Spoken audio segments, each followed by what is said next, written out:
Assalamualaikum warahmatullahi wabarakatuh. Alhamdulillah, alhamdulillahi rabbil alamin. Assalatu wassalamu ala asrafil anbiya'i wal mursalin, sayyidina wa maulana Muhammadin. Ashhadu an la ilaha illallahul malikul haqqul mubin, wa ashhadu anna Muhammadan abduhu wa rasuluhu was-sadiqul wa'dal amin.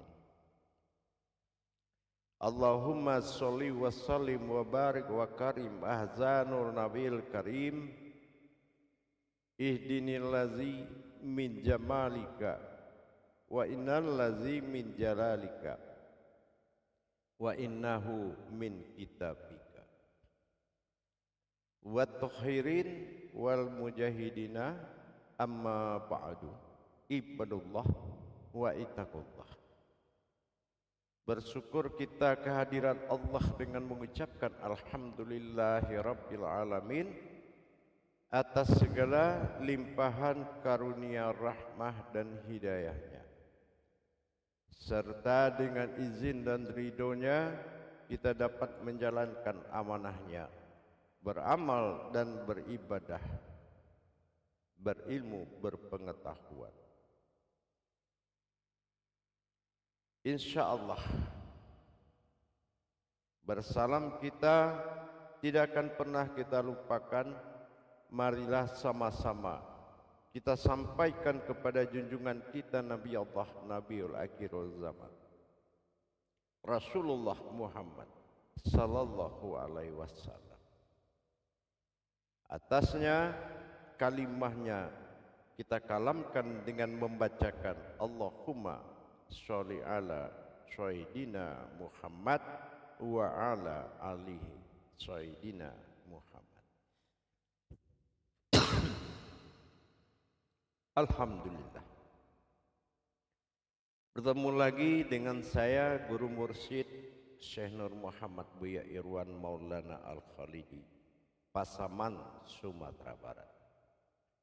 Tentunya dalam rangka meningkatkan iman dan takwa kita kepada Allah dengan berbagi ilmu dan wawasan. Salah satu kemuliaan yang diterapkan oleh Rasulullah kepada semua umatnya, berbagi itu lebih baik daripada menerima dan memberi.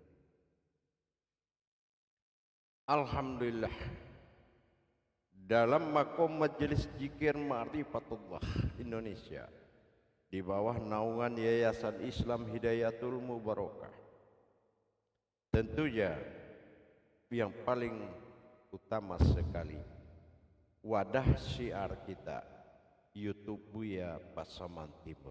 Insya Allah mudah-mudahan bermanfaat dan bisa menjadi kemaslahatan umat, insya Allah. Alhamdulillah, pada waktu dan kesempatan yang sangat kita muliakan ini, saya akan berbagi suatu wawasan dan ilmu pengetahuan tentang wajibnya bertauhid kepada Allah. Dalam arti kata, apa yang dimaksud dengan tauhid? Karena apabila kita tidak melihat kepada pentingnya tauhid sebagai rukun Islam pertama yang diwajibkan bertauhid sebelum melaksanakan hal yang wajib yang menjadi kewajiban, yaitu sholat. Jangan hendaknya terjadi sebuah kerusakan mewajibkan sholat tanpa tauhid. Ini yang akan membuat besarnya nilai sholat itu akan bernilai rendah apabila kita tidak memahami makna dan rahasia cara bertauhid kepada Allah. Bukankah ibadah pertama yang diturunkan adalah ibadullah, beribadah kepada Allah dengan nama ibadahnya ma'rifatullah. Bagaimana kita mengenal Allah? Rahasia tauhid adalah hubungan sirullah antara wujud dan yang maujud sebagai umat kepada wujud awal mula dia jadi. Ini yang dikatakan potensi umat dan Tuhan di dalam penyaksian ketunggalan Aku. Dalam hal ini perlulah kita tahu dan diwajibkan kita mengenal rahasia tauhid. Apa yang dimaksud dengan tauhid? Apabila kita berhubungan dengan Allah, itu adalah hubungan tauhid. Insya Allah kita akan berbagi wawasan dan ilmunya. Tauhid adalah tajalli Allah, suatu hubungan baitullah terhadap ketunggalan dan keakuannya yang bernobat dalam ketuhanan kepada kehambaan. Tauhid mengandung sebuah perjalanan kerahasiaan yang sangat tinggi, yang mana tauhid ini mengandung perjalanan sifat wujud bagi Allah dalam berwujud dan bermaujud di dalam keumatannya. Kita tidak akan bisa menobatkan diri kita umat kalau kodrat diri tersebut tidak kita pahami dalam jalan tauhid. Jamaah para hadirin dan hadirat, kaum muslimin dan muslimat dimanapun berada, apa rahasia tauhid itu? Setelah kita mengerti bahwa sholat ini adalah mendirikan syahadat, artinya mendirikan pertemuan hakikat ketuhanan dan hakikat keumatan di dalam suatu iman. Bertauhid kepada Allah tidak bisa dijalankan dengan iman kecuali menjalankan iman kepada asal wujud mula jadi Tuhan yang berasmakan Allah. Kalau tingkat tauhid dan tajalli tauhid itu adalah wujud manusia itu sendiri sebagai jalan titian tersiratnya ibadah itu kepada Allah. Tapi kalau manusia umat belum menjadi titian siratal mustaqim, belum menjadi titian diri tersiratnya untuk mencapai titik wujud kepada Allah, maka belum dikatakan seseorang itu beribadah. Ihdinas siratal mustaqim. Dalam hubungan hijahiyah, adalah sebuah rahasia.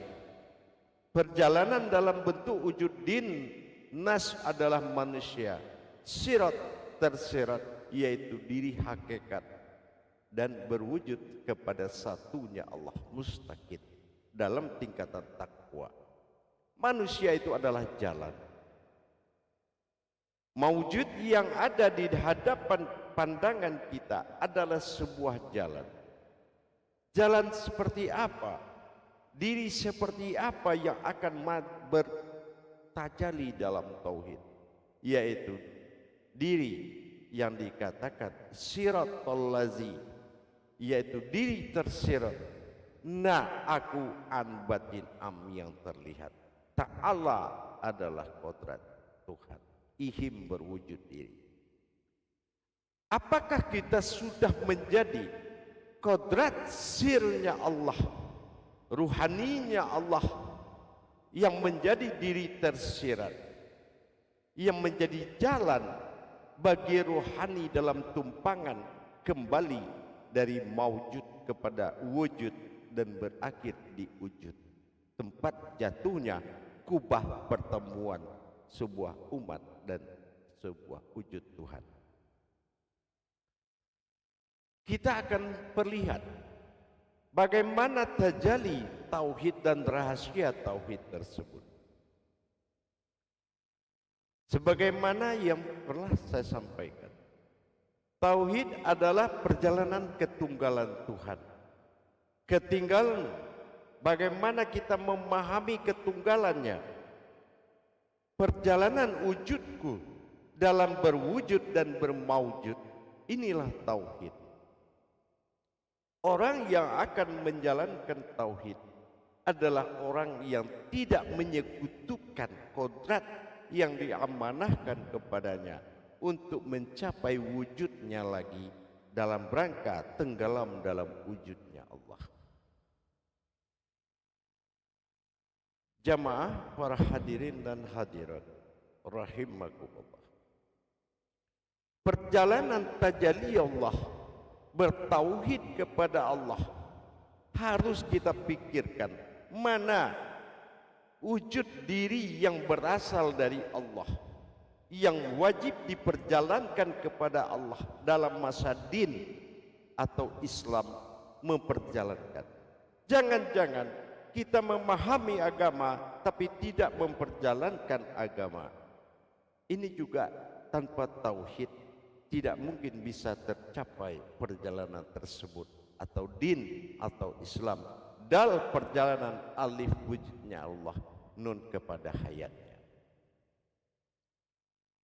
Dengan demikian kita harus mengenal rumus ketuhanan yang bersifat wujud, ada wujud dan maujud. Yang dimaksud dalam perjalanan ketunggalan Allah adalah wujudku juga yang berwujud dan bermaujud. Tidak dipisahkan kodrat titik tiga pada wujud syin yang mana diberikan sebuah hayat di dalam tiga kodrat. Dikatakan Allah bertauhid dan manusia adalah tauhidnya Allah. Tentulah rukun-rukun wujud dan maujud ini harus nyata pada diri kita.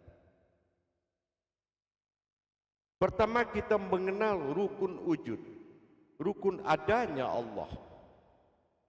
Rukun adanya Allah pada tajalli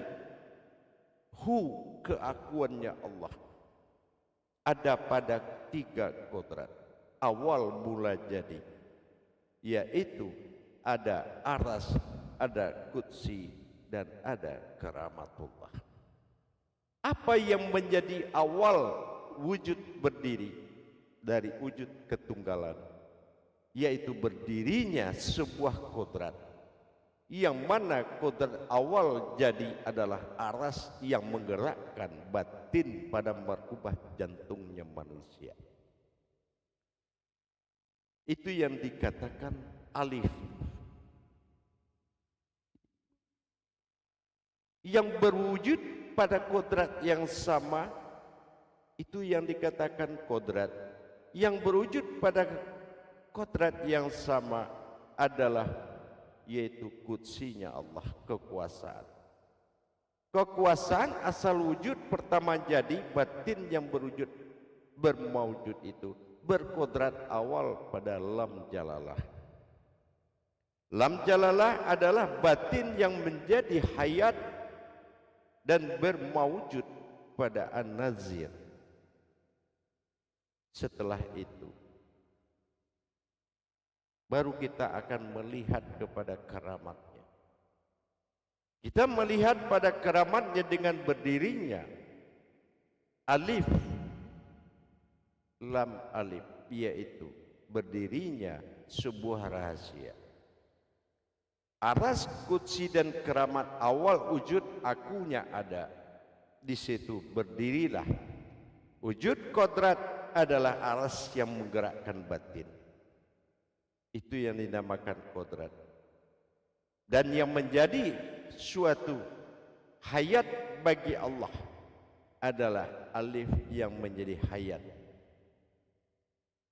Dan yang akan bertajalli di dalam kodrat lam jalalah sebagai wujud an-nazirnya Allah.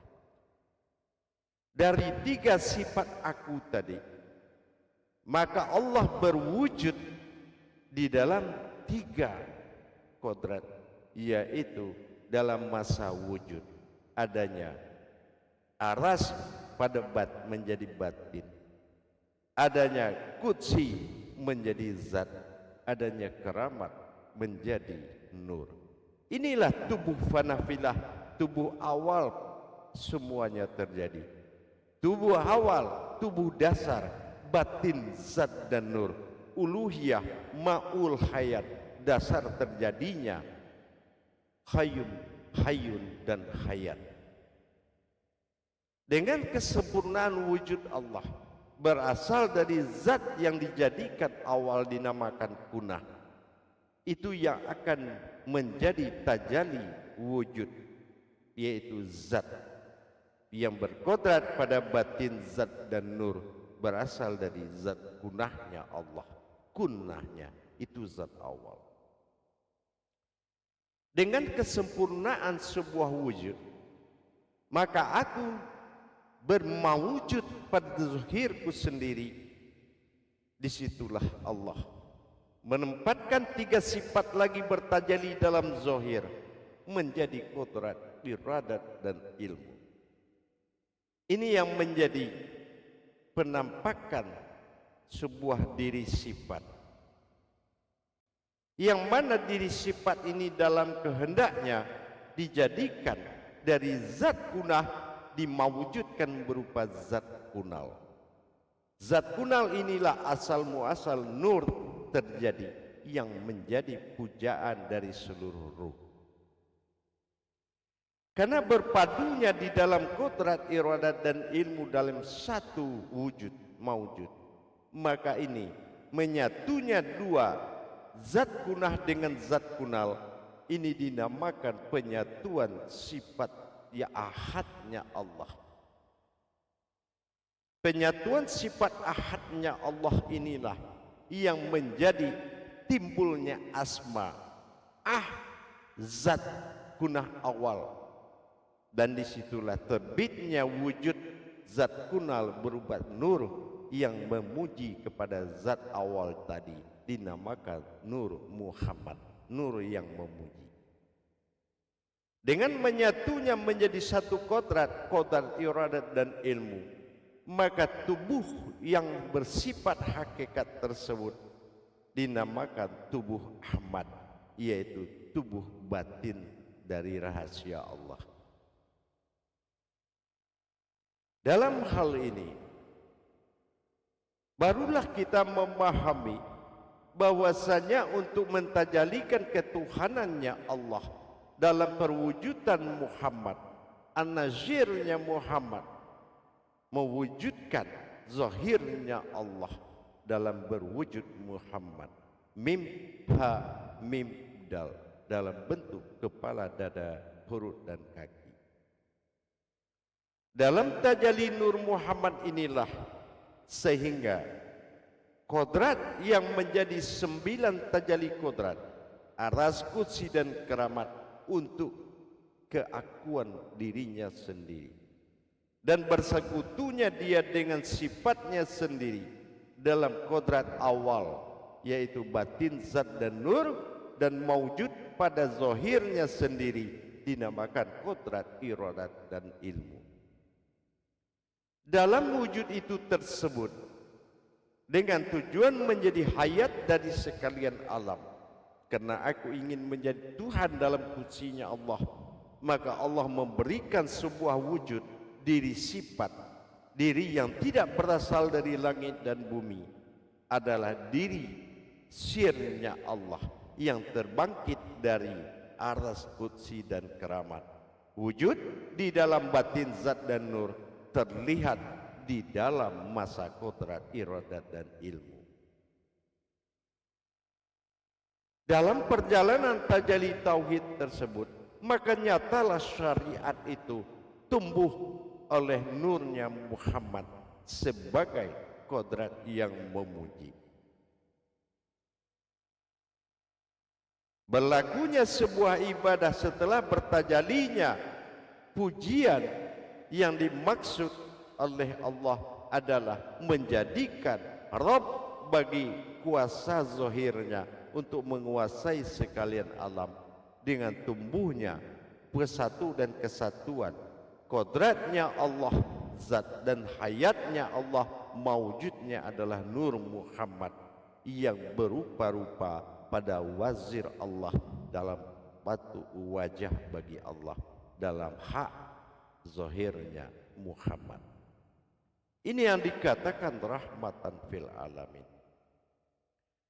Kalau sebuah hayat tadi, disinilah aku adalah wujud yang berwujud dan bermaujud, maka nyata sudahlah manusia itu adalah rakitan dari wujud dan diwujudkan untuk bermaujud, beribadah kepadaku. Inilah kuasa awal aku, lam alif lam jalalah, yang menjadi hayat sir alif menjadi tubuh bagi hayat Muhammad dalam kodrat Adam, dan dilihat dari sisi sir kedua yaitu tajali lam jalalah menjadi tubuh yang bersifat rasa. Ini yang dikatakan sibaharu, alam sibaharu, alam rasa. Ini baru dikatakan sifat aku wujud dan bermaujud di dalam zahirku sendiri. Kekuasaan, kekuatan dan keramatnya Allah telah hadir pada keramatnya, pada sifat nur zahirnya Allah. Itu yang dikatakan dengan ilmu. Telah hadir kekuasaan Allah di dalam bersifat zat, maka zahir terlihat wujud dari iradat dan aras, jelas membangkitkan kekuatan batin sehingga menjadi batin yang mendirikan zahir pada wujud Muhammad. Ini yang dikatakan diri sifat, diri rahasia. Innallaha innal insanu masyakinatul wal marito. Kalau manusia itu sudah berasal dari rahasiaku, maka tercapailah sifat ketuhanan, karena rahasia sendiri yang akan mencapai wujud awal mula jadi. Ini yang dikatakan terbagi tiganya kodrat Allah di dalam Al-Quran menjadi wujud alif lam mim. 9 tingkah yang dilahirkan, diwujudkan 9 tingkah oleh wujud dan maujud, sehingga 9 bersifat zahir, 9 juga yang bersifat sir batin. Maka bersifatlah kodrat asmaul husna. Mana yang menjadi asma, yaitu maujud bagi Allah dalam zahir Rabbi. Zahir Allah inilah zahir yang bersifat zahir, itu yang akan menjadi hakikat ketuhanan menuju perjalanan tauhid. Dan bagaimana dengan batinul abdi, itu adalah nur dan zat yang akan berpulang dalam ketenggelaman. Ini yang disebut dia bisa ada dalam ketiadaan. Hubungan ketuhanan antara Allah dengan Muhammad ditajalikan oleh keakuannya sendiri. Kalau kita sudah paham kepada tingkat tajali tauhid, maka mengamalkan diri tauhid, memperjalankan diri tauhid, tidak menghadrat kepada wujud apapun. Tidak ada perumpamaan hakikat di dalam mentajalikan sifat tauhid kepada Allah, karena tauhid adalah ketunggalan wujudnya sendiri. Dari Allah engkau berasal, kepada Allah engkau mencapainya kembali. Ini yang dikatakan tauhid. Hadirin kaum muslimin dan muslimat rahimakumullah, mari kita tingkatkan kesempurnaan tauhid. Secara 3 kodrat Allah membuka jalan mencapai zahir pada diri kita. Artinya penyempurnaan tauhidnya dengan mengenal kodrat iradat ilmu, tajalli ketiga dalam maujud.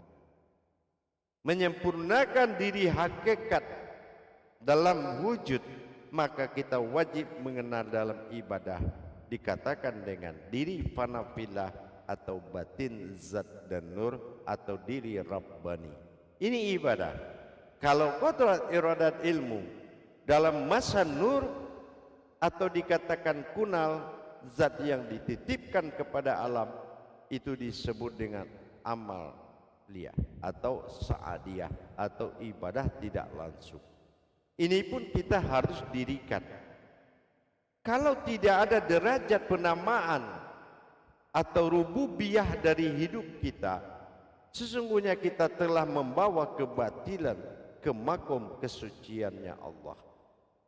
Maka kita harus melebur yang hak tersebut menjadi diri al-haknya Allah. Bagaimana al-malikul hakul mubin mendirikan diri al-hakullah itu menuju kenyataan Allah. Sudahkah kita bagian dari kenyataan Allah?